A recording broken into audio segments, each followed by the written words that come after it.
Welcome to the Department of Languages and Intercultural Studies. My name is Dr. Katerina Strani and I'm the Head of Cultural Studies.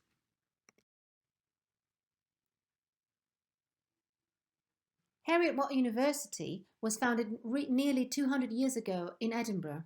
So this year we're celebrating our 200th year anniversary. Our department, Languages and Intercultural Studies, or LINCS, is also celebrating its 50th year anniversary this year. So we have a lot to celebrate when we see you in September. We started rather small in 1821, but we have grown to a truly international university. Heriot-Watt University has campuses in the UK, Dubai and Malaysia. So from 1821 onwards, we have grown significantly.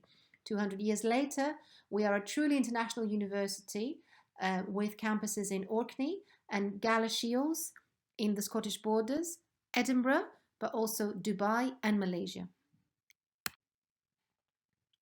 Our department, Languages and Intercultural Studies, is part of the School of Social Sciences, which is the largest school in the university. And, as mentioned earlier, we are also 50 years old. We are celebrating our 50th year anniversary this year because we were founded back in 1970. Just like the university, we also grew significantly in this past 50 years, starting from a relatively small school of languages to now a significantly larger department comprising sections of individual language sections such as French, German, Spanish, and British Sign Language, academic English, and also cultural studies, which is the section that I am in charge of. In the department, we have 3 postgraduate program families: Translation and Interpreting, Culture and Heritage, and Professional Communication. Today I will be presenting to you the 2 latter program families, Culture and Heritage and Professional Communication. We also have 2 dedicated research centres in the department. The Centre for Translation and Interpreting Studies in Scotland, which is the oldest research centre we have, and a relatively newer research centre, the Intercultural Research Centre. So I will be presenting to you those 2 postgraduate programs, MSc in Cultural Heritage Management with Tourism and the MSc in International Management and Business Communication. This program, also shortens to IMBC, also comes with 2 pathways, IMBC with Human Resource Management and IMBC with Marketing. But you can decide to follow the generic International Management and Business Communication program if you like. Let's start with the MSc in Cultural Heritage Management with Tourism.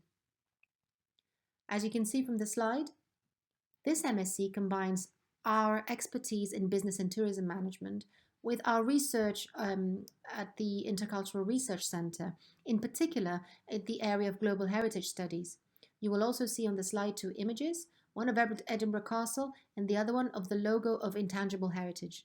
This is to show that this course in Cultural Heritage Management with Tourism covers all aspects of heritage, both tangible and intangible. One of the key strengths of this program is the fact that it's taught by international experts in global heritage, culture, and tourism. We are truly very fortunate to have colleagues of international standing teaching on this program.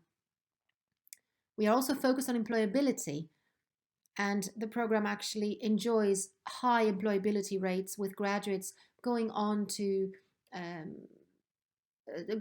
jobs in heritage in the UK and abroad. We have close links with Built Environment Forum Scotland and with the Heritage Alliance, and these bodies help us produce Heriot-Watt's annual Heritage Careers Guide, which I will be talking about later. And this is the course structure, or the program structure, rather. We have 2 semesters, and we have 8 taught courses throughout the year. 4 courses in each semester. Semester 1, which runs from September to December, we have 3 mandatory courses and 1 optional. The 3 mandatory courses, as you can see, are cross-cultural perspectives on society, destination experience and attraction management, and our global heritage course. The 4th course is optional, and as you can see from the slide, there's a range of options for you to choose from. You can choose a course that is more business related. You can choose a course on international politics. I'm actually teaching that course, so I'm a little bit biased. If you choose this course, you will be able to make the links and learn about the links between culture and politics and the cultural industries, policy, etc. You could choose marketing, intercultural management, or work culture in organizations.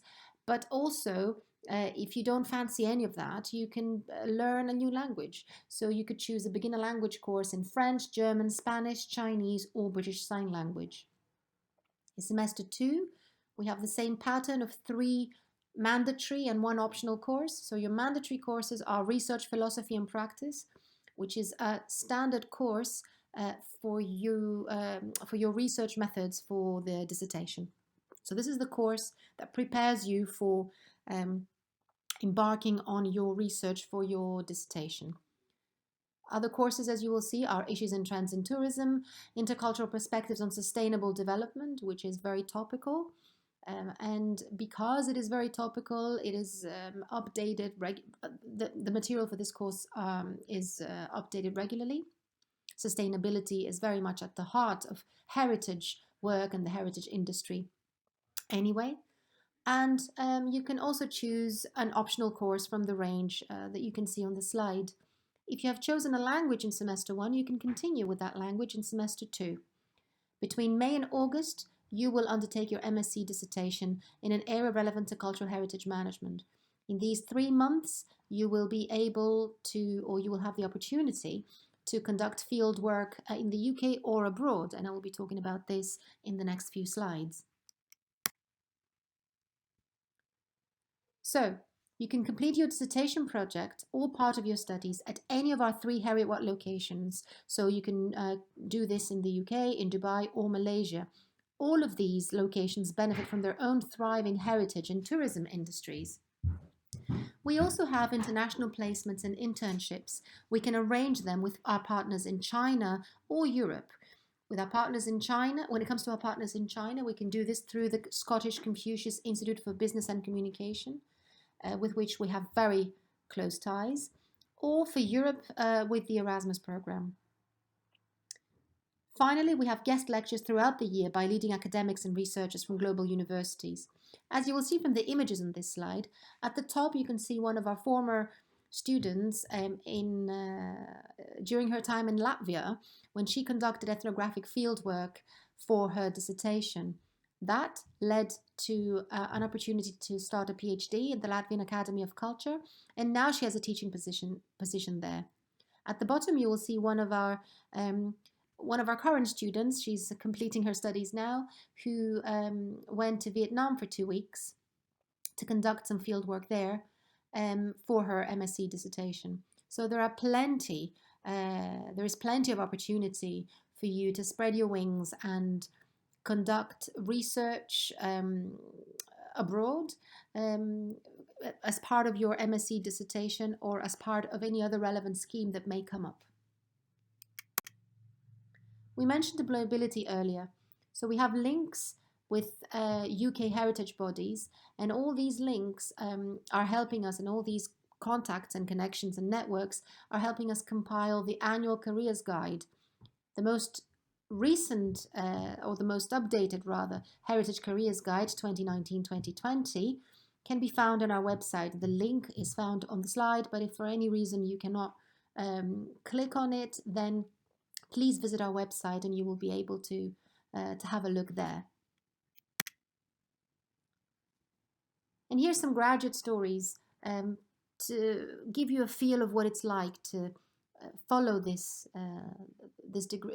postgraduate program. At the top, you'll see a photo of graduation day with some of our students, looking very happy because both of them got jobs even before they graduated.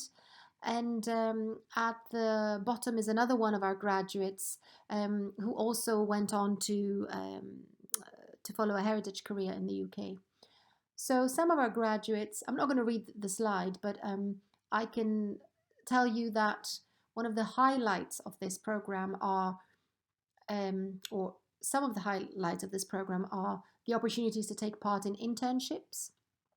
Internships and placements are not a compulsory part of the program, but if you're interested, there are opportunities for you to do so.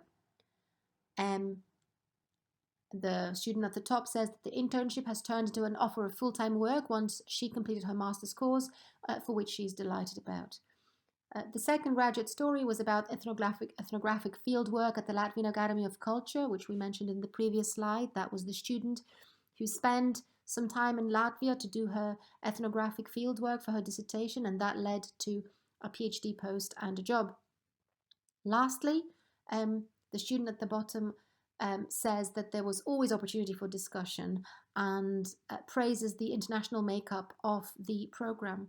The international makeup of the program actually reflects the international makeup of our university. We also mentioned the Confucius Institute.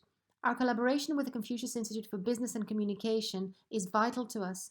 This institute is located on Heriot-Watt University's campus, and we are very fortunate to have the director of the institute, Professor Ian Baxter, teach on one of our courses on destination management and tourist attractions.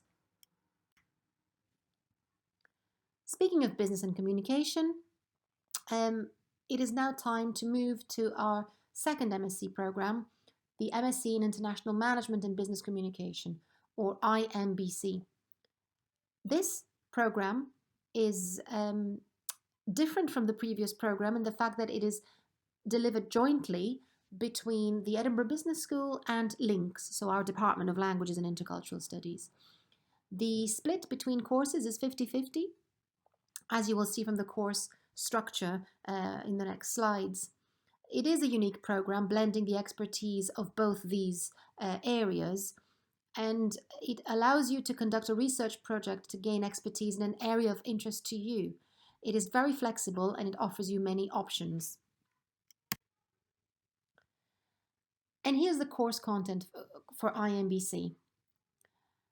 As you will see, it is quite flexible because unlike the previous program, you have in this program you have 2 mandatory courses and 2 optional courses in each semester. So in semester 1, as you'll see, you have your mandatory courses of international business context and business communication, and then you will choose 2 optional courses from the list that you can see on the slides. You can choose some heritage courses if you want, intercultural communication in the workplace, or you can choose some management-related courses, or you can begin a language from French, German, Spanish, Chinese, or British Sign Language if you wish. In semester 2, we continue with Research in International Business Communication, which is the course that teaches you research methods and prepares you for your dissertation. And business economics, and then your 2 optional courses as you can see from the slide. And of course, as with all our programs, our postgraduate programs, the months between May and August are devoted to your research and writing for your MSc dissertation. If you choose the marketing pathway, so IMBC with marketing, it means that you have then 3 mandatory courses. So in the previous courses, you will add a marketing course. In semester 1, the extra mandatory course is marketing, and in semester 2, the extra mandatory course is international marketing. So you will have 1 optional course in each semester from the list that you see on the slide. And if you want international management with business communication, international management and business communication with human resource management, or IMBC with HRM, then the course structure looks a little bit different. In semester 1, you have 4 mandatory courses, so you don't have any optional courses in semester 1. The 4 mandatory courses are international business context, work culture and organizations, business communication, and intercultural communication in the workplace. In semester 2, however, you have 3 mandatory and 1 optional course. And your mandatory courses are, of course, human resource management, business economics, and your research course for your dissertation. The option is an optional course from the list that you can see on the slide. Please note that because this option, or rather this pathway, only gives you one option for the entire course, you cannot choose a language. You don't have that. You don't have that choice because it wouldn't make sense for you to take on a language just for 3 months. Semester 3 is devoted to the dissertation. We mentioned earlier our international makeup, and of course we could not be a truly international university and a truly global university if we didn't welcome our overseas students. This is one of our strong points. And these are some of the ways that we are welcoming our overseas students. Firstly, for those of you who may think that you need a bit of extra help with academic English, you may feel that you're not entirely ready to start a postgraduate degree in English or in the UK in September. We are offering pre-sessional courses that take place over the summer. In these pre-sessional courses, these are not generic English courses. They are very much focused on academic English and academic writing. So in these pre-sessional courses, you will learn skills such as critical reading and writing, how to approach assignments, and etc. As part of these courses, there are also some extracurricular activities. There's always cultural activities. So if you do come to spend the summer with us for these pre-sessional courses, you will also get to find a little bit more about Edinburgh, Scotland, and the Scottish culture. For those of you who feel that you are ready to start in September and you don't need those pre-sessional courses, but you may discover during your studies that you might need some extra help with academic skills, we also have courses on academic skills throughout your study that you can take on throughout your study.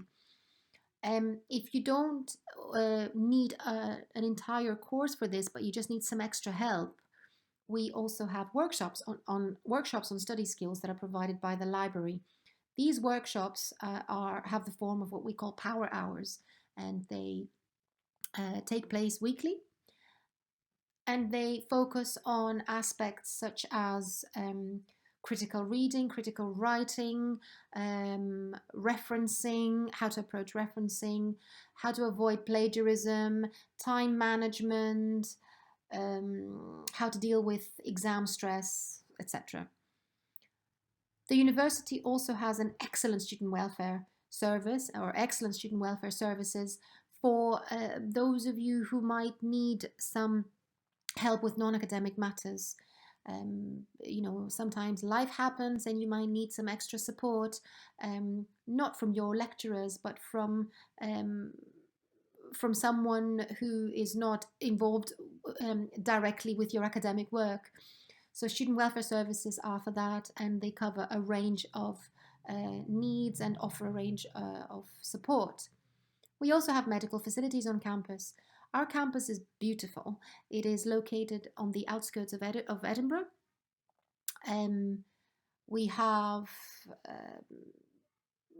cycle paths, we have walking paths, we have a lake with swans. It is absolutely stunning. If you have the chance to go on our website and click on the virtual tour of campus, you will see a little bit of its beauty. So it's a beautiful campus, but because it's a campus and because students live there, it also has a lot of practical facilities. So there is a medical center on campus, there is a dentist, there is a student shop which sells groceries and things that you may need on a daily basis. Obviously, we have cafes and many food outlets. We have a hairdresser's, a bookshop, and many other facilities that I'm probably forgetting now. We're also not too far away from the city centre. You can catch a bus from campus, and the bus service is very, very frequent, and you can be at the city centre in 25 minutes. So we're not that far away if you do decide to visit the city. On campus, we also have a chaplaincy. The chaplaincy is for people of all religions and of no religion. It welcomes all students, and you can go there to relax. If you want to go to a place outside of your halls or of the student union and you want to socialize, the chaplaincy offers a free pizza lunch every Wednesday. In some years, it had a free soup lunch every Wednesday. Whatever it is, there's a free lunch every Wednesday, which is quite popular with students. And it's also a way for you to meet other students and relax. It also offers trips and activities. When I first came to Scotland, you can probably gather from my accent that I'm not Scottish, I'm not even British. When I first came to Scotland, I was desperate to see the Highlands, and my first trip to the Highlands was with the chaplaincy, and it was a wonderful experience. I would highly recommend it. Finally, we also have the student union.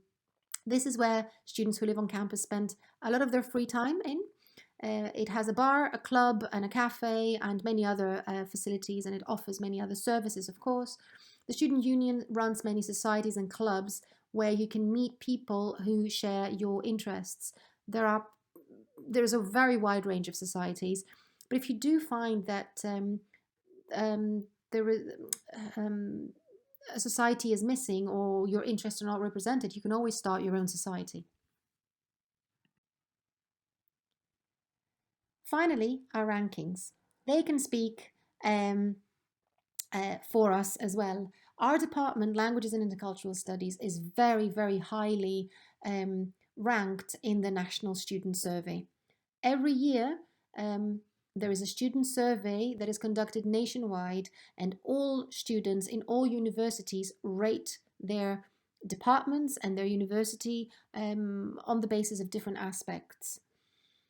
Every year, we score very, very highly on all these aspects. And as you can see from the slide, last year, the National Student Survey, we came second in Scotland and at the top 10 in the UK. When I say we, our department, Languages and Intercultural Studies. And that translated into 92% student satisfaction, which is not bad at all. If you want to check out more things about our department that are not necessarily found on our website, then you can click on the link on the slide, which is our blog. It's called the Life and Links blog. You can follow us on Twitter. You can like us on Facebook. For those of you who are up for it, for IMBC and all the pathways, and if you want to do the IMBC related task, please contact Yvonne McLaren Hankin at the address on the slide. For anything related to cultural heritage management with tourism and for the CHM task, please contact myself, Katerina Strani, at the address seen on the slide. It says here, stay on the webinar to chat to the program's teaching team. Obviously, this is a recorded webinar, so we don't have anybody here to chat with you. However, for anything, if you need any further information, or if you do want to chat to one of the programs, to one of the colleagues teaching on the program, please do get in touch with me on this email address, and I will arrange this for you. So thank you very much. See you all in September.